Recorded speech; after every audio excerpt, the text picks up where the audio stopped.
Selamat pagi Bapak Ibu umat lingkungan Benediktus. Hari ini, Senin 25 Januari 2021, Pekan Biasa ketiga, memperingati Pesta Pertobatan Santo Paulus.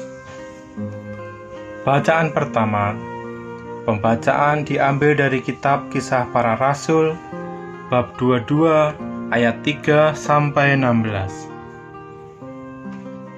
Aku adalah orang Yahudi, lahir di Tarsus, di tanah Kilikia, tetapi dibesarkan di kota ini, dididik dengan teliti di bawah pimpinan Gamaliel dalam hukum nenek moyang kita, sehingga aku menjadi seorang yang giat bekerja bagi Allah, sama seperti kamu semua pada waktu ini. Dan aku telah menganiaya pengikut-pengikut jalan Tuhan sampai mereka mati. Laki-laki dan perempuan kutangkap, kuserahkan ke dalam penjara.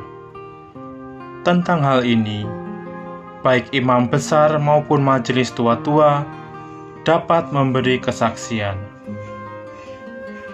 Dari mereka, aku telah membawa surat-surat untuk saudara-saudara di Damsyik, dan aku telah pergi ke sana untuk menangkap penganut-penganut jalan Tuhan yang terdapat juga di situ, dan membawa mereka ke Yerusalem untuk dihukum. Tetapi dalam perjalananku ke sana, ketika aku sudah dekat Damsyik, yaitu waktu tengah hari, tiba-tiba memancarlah cahaya yang menyilaukan dari langit, mengelilingi aku. Maka rebalah aku ke tanah, dan aku mendengar suatu suara yang berkata kepadaku, "Saulus, Saulus, mengapakah engkau menganiaya aku?" Jawabku, "Siapakah engkau, Tuhan?" Katanya, "Akulah Yesus orang Nazaret yang kau aniaya itu." Dan mereka yang menyertai aku memang melihat cahaya itu, tetapi suara Dia yang berkata padaku tidak mereka dengar. Maka kataku, "Tuhan, apakah yang harus kuperbuat?" Kata Tuhan kepadaku, "Bangkitlah dan pergilah ke Damsyik. Di sana akan diberitahukan kepadamu segala sesuatu yang ditugaskan kepadamu." Dan karena aku tidak dapat melihat oleh karena cahaya yang menyilaukan mata itu, maka kawan-kawan seperjalananku memegang tanganku dan menuntun aku ke Damsyik. Di situ ada seorang bernama Ananias, seorang saleh yang menurut hukum Taurat dan terkenal baik di antara semua orang Yahudi yang ada di situ. Ia datang berdiri dekatku dan berkata, "Saulus, saudaraku, bukankah matamu dan melihatlah?" Dan seketika juga aku melihat kembali dan menatap dia. Lalu katanya, "Allah nenek moyang kita telah menetapkan engkau untuk mengetahui kehendak-Nya, untuk melihat yang benar, dan untuk mendengar suara keluar dari mulut-Nya. Sebab engkau harus menjadi saksinya terhadap semua orang tentang apa yang kau lihat dan yang kau dengar. Dan sekarang, mengapa engkau masih ragu-ragu? Bangunlah, berilah dirimu dibaptis, dan dosa-dosamu disucikan sambil berseru kepada nama Tuhan." Demikianlah sabda Tuhan. Syukur kepada Allah. Bacaan Injil. Inilah Injil Yesus Kristus menurut Santo Markus.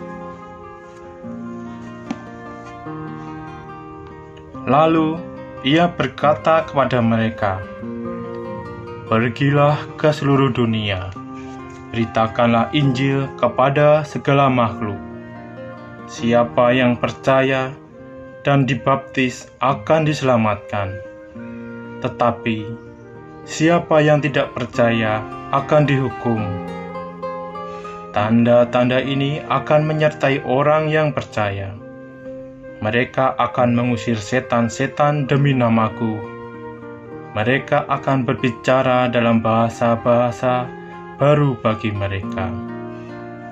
Mereka memegang ular, dan sekalipun mereka minum racun maut, mereka tidak akan mendapat celaka. Mereka akan meletakkan tangannya atas orang sakit, dan orang itu akan sembuh." Demikianlah sabda Tuhan. Terpujilah Kristus. Renungan harian. Renungan harian diambil dari renungan batin. Peristiwa pandemi COVID-19 mengisahkan banyak hal dalam kehidupan kita. Ada banyak kisah duka, kegelisahan, dan kegalauan, baik sosial maupun ekonomi. Namun tidak kalah banyak juga kisah kesetia kawanan, peduli dan saling menolong tanpa sekat. Pandemi COVID-19 telah menciptakan sebuah kultur yang baik. Banyak orang yang tulus pergi ke semua orang untuk memberikan berkat dan kegembiraan dalam aneka bentuk, seperti Santo Paulus yang mengalami benturan hebat dalam hidupnya dan diubah menjadi seorang pewarta. Sebelum naik ke surga, Yesus memberikan pesan kepada para murid-Nya, "Pergilah ke seluruh dunia dan beritakanlah Injil kepada segala makhluk."